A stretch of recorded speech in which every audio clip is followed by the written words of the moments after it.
Welcome to Ignite to Impact, a weekly podcast that explores what it takes to make your community, our nation, and the world a better place. You've tuned in to be inspired and enlightened as we pull back the curtain and dive into intimate and energetic conversations with achievers and doers. We are talking with leaders who are in the trenches making phenomenal changes through business, nonprofits, education, and the arts. Our goal? To encourage, motivate, and challenge you to go to the next level in leadership. Now, here's your host, Master Leadership Strategist, Dr. Geneva Williams. So, let's ignite to impact. Hi, everyone. Thank you for joining me again. This is Dr. Geneva, and we're here for another fabulous conversation on Ignite to Impact. Now, you know, I've had leaders and guests from all over the country, many of them whom right here in Detroit, but all over the world. We've had conversations with leaders who are making a difference, making an impact, doing things, just doing extraordinary service in the community, owning their own businesses, running their own business, just a whole host of folk. And then, you know, you have that special guest, that guest that you just get goosebumps. You know, I just have goosebumps just thinking about that. I'm going to have a conversation with Rochelle Riley, well-known, worldwide acclaimed columnist, journalist who writes now for the Detroit Free Press, but she's been a leading voice for better schools, children, literacy, competent government since 2001. She's won numerous state and national honors, including the Ida B Wells Award in 2017 from the National Association of Black Journalists and Northwestern University. She's won the Eugene C. Pulliam Editorial Fellowship, and that's a prestigious award. She's won so many. But in 2016, she was inducted into the Michigan Journalism Hall of Fame. She's just all of that and some more. And she's my guest today, but we're going to have a conversation with her. Why I'm so excited is because she has a new book out, and it is phenomenal. I'm looking at it now. Just looking at the cover of it, you want to go grab it. It's called The Burden: African Americans and the Enduring Impact of Slavery. So we're going to talk to her about that and perhaps some other things. So Rochelle, welcome. Thank you. I'm glad I don't have to go anywhere else today, or my head wouldn't fit through any door. Oh, listen to you. It's all real and it's all authentic, and I'm just so excited for you and just so thrilled that you have some time to have a conversation with me and with our listeners. So first things first, how you doing? I am doing very well. I'm elated that the book is coming out. It lands officially on Monday, but we had our pre-launch celebration at the Charles Wright on Thursday night, and I had my friends Nicole Hannah-Jones from the New York Times, who's also a MacArthur Fellow and Genius. That's what they call them, Genius. And Leonard Pitts, who's the Pulitzer Prize-winning columnist, who's the blueprint for me. He's been a role model for my column writing and one of my friends, and they were two of the contributors to this book of essays on slavery and how it still matters. So we had a grand time. There were 200 people standing in line for me to sign a book. I'm yes. honored, humbled and honored. Yes, and it's not even officially launched yet. No, and you can pre-order. Right. Yes. And you have crowds and crowds of people. So we're going to get into the book and, you know, why'd you write it and all that. But I just want to get in first. When Monday comes, though I think people can pre-order, I want to do first and foremost, where can people get your book? Wherever books are sold. It is going to be available at every bookstore, on the Wayne State University Press website, on Amazon. It's on Amazon now for pre-order, but if you want it in your hands, you go to any bookstore Or I can tell you they sold out at the museum on Thursday night, so they're ordering more, which means you'll even be able to get it at the museum. But bookstores, Wayne State Press, Amazon, wherever you buy a book, you can get it. If you get any place where they say they don't have it, tell them you want it and they'll get it. Okay. All right. Well, that sounds great, because I wanted everyone, all my listeners, to know that they can put their hands on it. There's no reason why you can't get The Burden. So, Rochelle, what's The Burden about? Well, I'll tell you the origin. I have had this subject on my mind for over a decade. Well, I've had it on my mind for years because of my grandparents. My grandfather was an exceptional golfer who taught all the white golfers in our little North Carolina hometown to golf, but he couldn't play because the golf course was segregated. And so, you know, the idea that there's still that type of discrimination that affected people in my life has always been sort of this, you know, heartbreak that follows me around, you know, like a little puppy. But then about 3 years ago, this columnist named Jack Kelly of the Pittsburgh Post-Gazette wrote a column, and he said, slavery was horrible, but no black American living today had suffered from it. Most are better off than if their ancestors had remained in Africa. I was so livid, but, you know, columnists are columnists. We all have the right to say what we want, even if it's wrong. So I couldn't write a column, you know, saying this fellow columnist just said something that I thought was heinous. So I did write a Facebook post, you know, about it. And all these people read it, and they said, oh, my God, this is what people need to hear. This is what people need to know. And I said, you know, I could write a column, I could write a book, but if I get a collection of people to write about this, so there's a chorus of voices reminding people that slavery still matters, maybe that will help. And that's what this is. It's a collection of essays, rants, heartbreaking reveals from literally some of the best writers in the country, and not all writers. You know, one of the essayists is Aisha Hines, the amazing actress who played Harriet Tubman in Underground, who wrote something very special. And Tim Reed, who is a producer and writer, and quite frankly, I still wish Frank's Place, right? He wrote a piece about comparing slavery to cancer. You know, how you don't want it to ever come back, that great fear. So that's how it came about.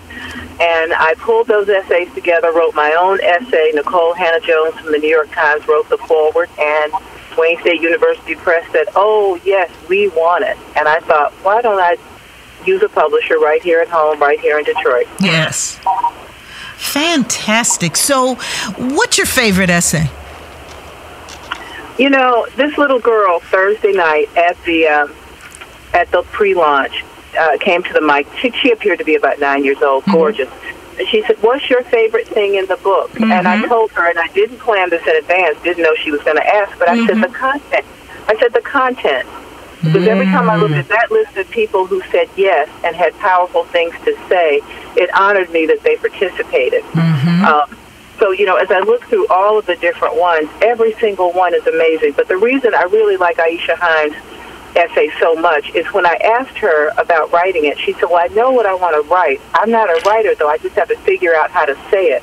But it's about the idea that Barack Obama could be a Harvard-educated constitutional attorney who's brilliant, was a community organizer, was a U.S. senator, and anybody would be surprised that he could be president.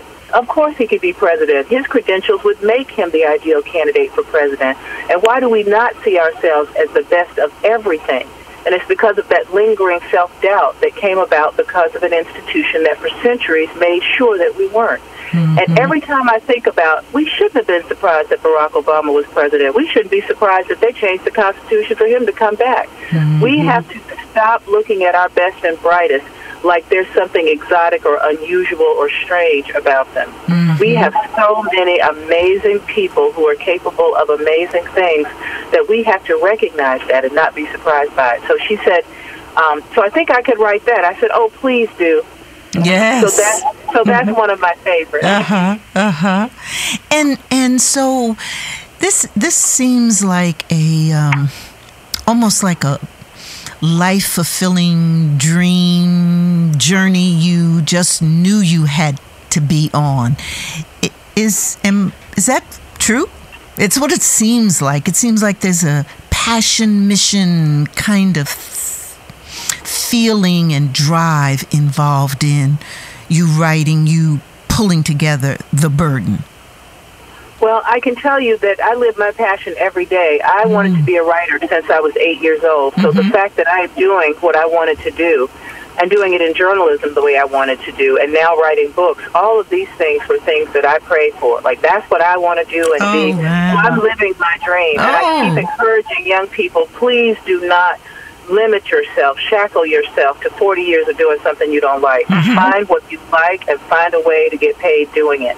And that's what I did. And yes, this is about living my passion and writing. If I wrote every day and did nothing but that, except maybe every now and again making a record, I would be happy. Okay.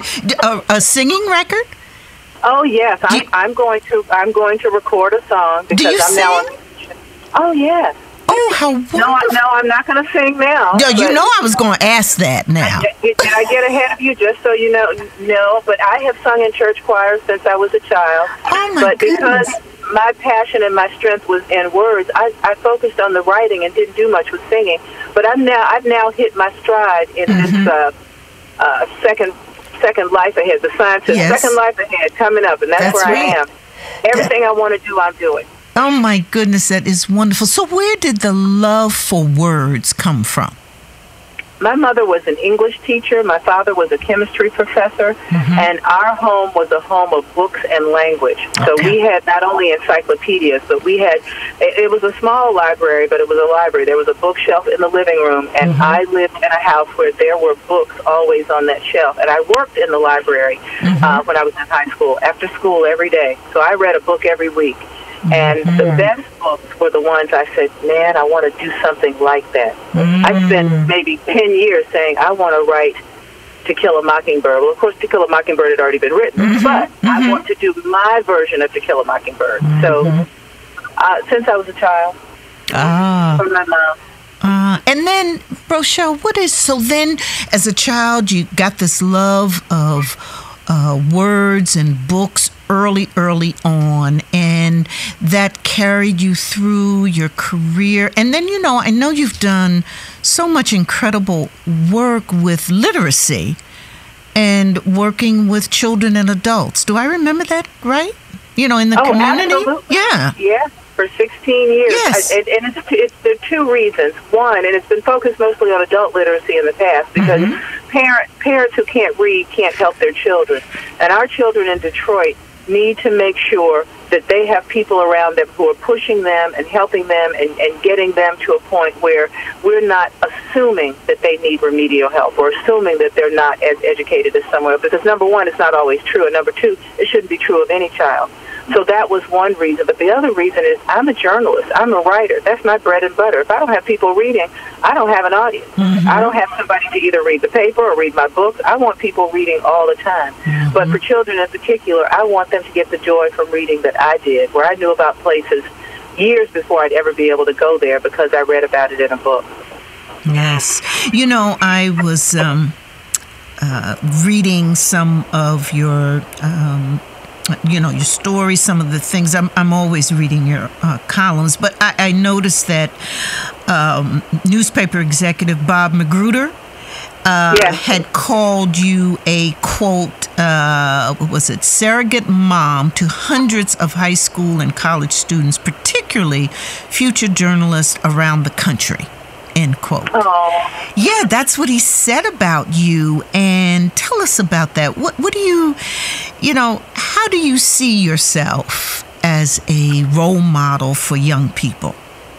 I am mother hen to more than 200 journalists, and that has manifested itself in my starting high school journalism workshops at the papers where I've worked, and in teaching college students in the convention student projects. Every convention that I go to, whether it's the National Association of Black Journalists, or in the old days it was the American Society of Newspaper Editors, all of these conventions happen in the summer, and they would have college kids come and produce a newspaper and a television newscast every day about what was going on at the convention. And I used to be a mentor for those. So for 20 years, I helped train these young people. Now these young people are all out in journalism and calling me out on Facebook. Oh, my God, I was in your high school journalism workshop 20 years ago. I said, well, do you have to put the year? Right. So my kids are all over the country, and I bump into them all the time, and they bring me to tears every time. I was walking through the convention of NABJ one summer with my friend Gwen Eiffel, the late Gwen Eiffel, best journalist who ever lived. And this young woman walked up and said, "Could I just stop you a minute?" And I said, "Yes." She said, "My name is Kimberly, and I want you to know that I was in your convention workshop, and you worked me so hard I was ready to cry, but I now cover the New York Jets for Newsday. Wow. And I want to thank you for that." And I'm standing there boo-hooing like a baby because, first of all, I'm so proud of her, but second, that, she would come up to tell me, because everybody doesn't remember to say thank you. Not that they have to. My thanks is seeing them do it. If I don't ever hear from them, I see their names, and it's like, oh, my God, that kid was in my first high school journalism workshop, and now he's on Meet the Press, that kind of thing. Yeah, it's about legacy, and you certainly, you doing it. You doing it. So, Rochelle, I've got to ask you. We've had on this podcast, we've had lots of conversation about leadership, and you've done. You've seen everything. You've probably written about everything that happens in communities. I know, as I've read all of your columns, you cover a number of issues. So I'd be real interested in hearing your perspective about what I call next generation leadership. That is, what's the kind of style, traits, behavior, things to do that future leaders, and really the future is like tomorrow, today, what kind of leadership do we need to lead change moving forward? Well, leadership hasn't changed. Leadership is the same whether it's the 19th century, the 20th century, or the 21st century. You have to put others above yourself, and you have to make sure that you're making a difference. Plenty of people call themselves leaders when they haven't done anything or achieved anything or changed anything. I talk to some of these young people all the time who want to change things. Barack Obama was elected not just because he was someone who was smart and, quite frankly, one of the best orators, that we've had in a while, but it's because he literally ran on hope and change. And all of these young people who were sick of the status quo and the old system said, we're in. And, of course, we don't have him, and if we lose that sort of, I don't know, it's almost like a yearning for that same hope and change, we're going to lose some of that leadership. So the leaders need to be the same as always. They need to be honest, and I don't care what somebody else is doing. We've watched people learn the hard way that just because somebody else gets away with it, you try to get away with it, you wind up in prison for 28 years. Always be honest, always be forthright, and always find a way to do something that makes it better. And if you can do that, you got my backing. Yeah, that making a difference, I think, is such an important part of leadership, to make it better, just as you were saying. And in many, when we look at leadership theories or leadership styles, often, you don't see that, that whole aspect of not only making a difference, but leave legacy. And you put that right in there as you were thinking about and talking about leaders and leadership, that all of that's important. And that's one of the kinds of things you do all the time through your writings. Well, my writing is designed for two people. I write every column as if I'm talking to my late grandmother, because if she doesn't understand it, then I haven't explained it well. And it's for young people because they're going to have to carry on this conversation long after we're gone. And there are some things that we shouldn't have to keep writing about. The fact that we're writing about racial discord in America in the 21st century is one of the saddest things that there is. But it'll be happening in the 22nd century if we don't slow this train and force this conversation, which is another reason I did the burden, because at some point we have to lay that burden down. Interesting. And so, I thought it was interesting how you approached the burden, that this collection, it's a collection, as you said, of essays, and in my mind that also says collaboration. And I really do think we need to collaborate more moving into the future. Why a collection of essay from your perspective? Why did you ask other people to contribute rather than write it all yourself? Well, as I mentioned, I could have just done it myself. I mean, literally, all of these different things are things I've either touched on in columns or written about or been concerned about for years. But I wanted a choir. I wanted people to hear from a lot of different people, some of the best people, some of the best voices, so that they would hear it in 23 different ways. So it wasn't just, here's Rochelle again talking about how we can do better.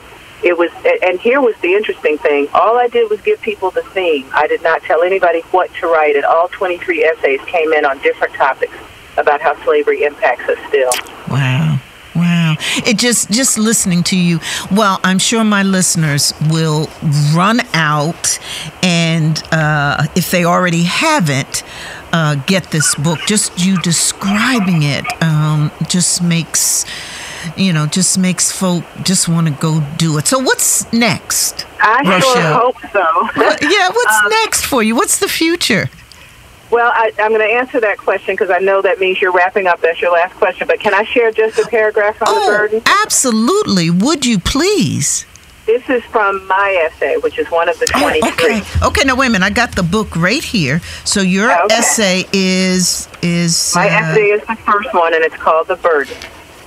Okay.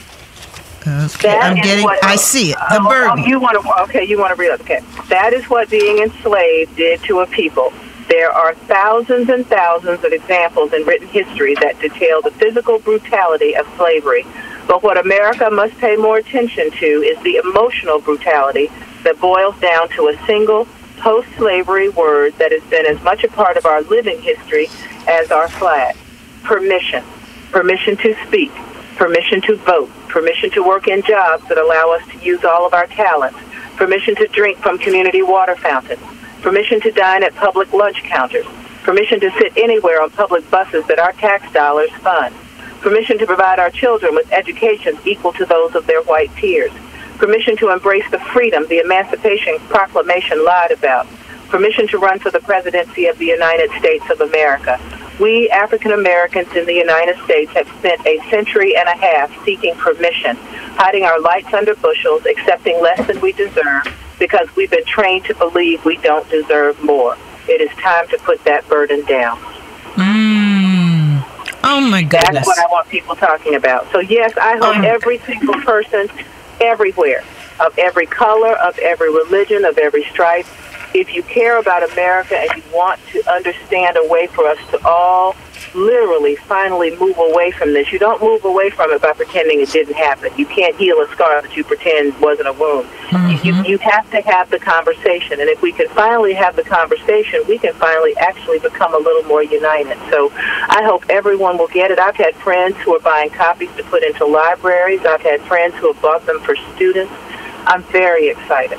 Oh, you should be. This is, it's just magnificent. It's just magnificent. And I'm so glad that you read that excerpt from your essay, which again is, in the front of the book, The Burden, and it just sets the whole context and how you talk about permission. It's just beautiful. It's time to put that burden down.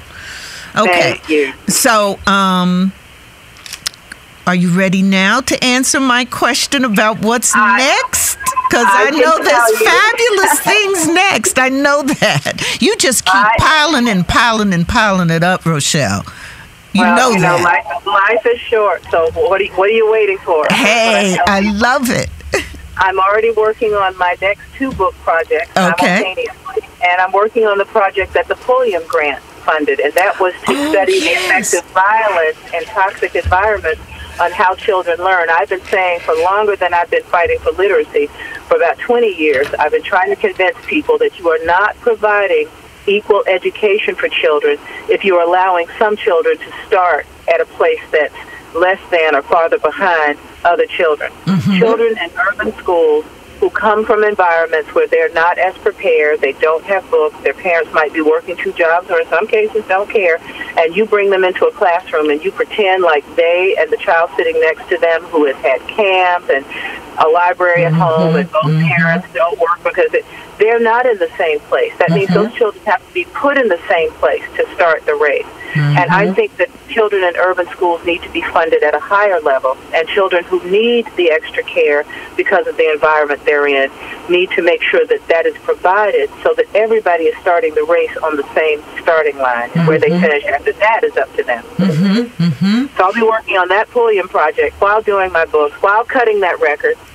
And continuing to travel around the world. I've been to 25 countries. I'm planning now for my 26th.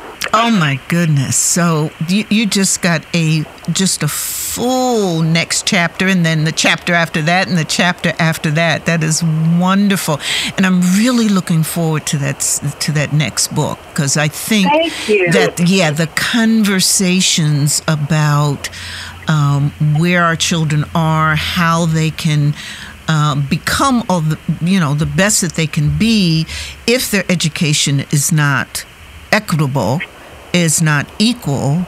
It's really difficult. And I know you and I have been in conversations about and around education for a number of years.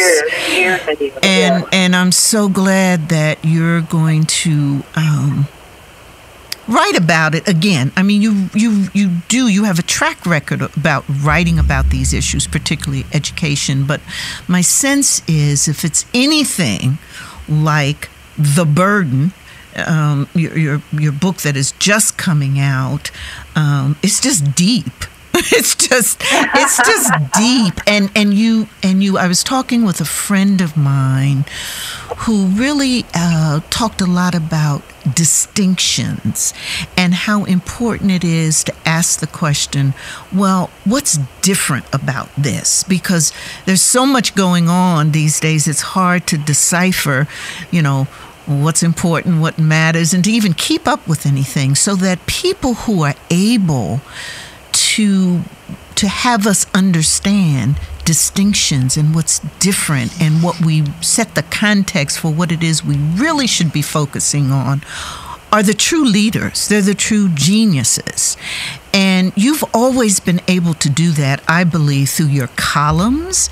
And now that you've taken this step into doing it with this book and your books to come, we are all just the better for it. Thank you. Thank you so much for that. And thank you for having me on. I want people to go out and get The Burden, make this book successful, so the other ones will be available. So the other ones will just come right on after it. Well, Rochelle, I just appreciate you, and I feel real special because, you just had your book launch at the African American Museum, the Wright Museum, and now you're here on my podcast. Thank you so much. It is my honor. Thank you. It is mine as well. Okay. Take care. Thank you. All right. Bye-bye. You've been listening to Ignite to Impact. Your host is Dr. Geneva Williams, an award-winning executive, facilitator, and master leadership strategist.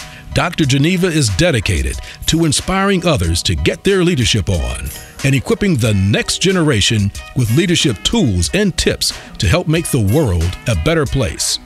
Sign up to download Dr. Geneva's mini ebook on leadership. Get the show notes, links, and other resources at drgenevaspeaks.com. That's drgenevaspeaks.com. Thanks for listening. Please share the podcast to those in your community via Facebook, Twitter, LinkedIn, or Google+, and leave us a 5-star review in iTunes. When you do that, it helps others find the podcast easier. Send your questions or comments to info@drgenevaspeaks.com.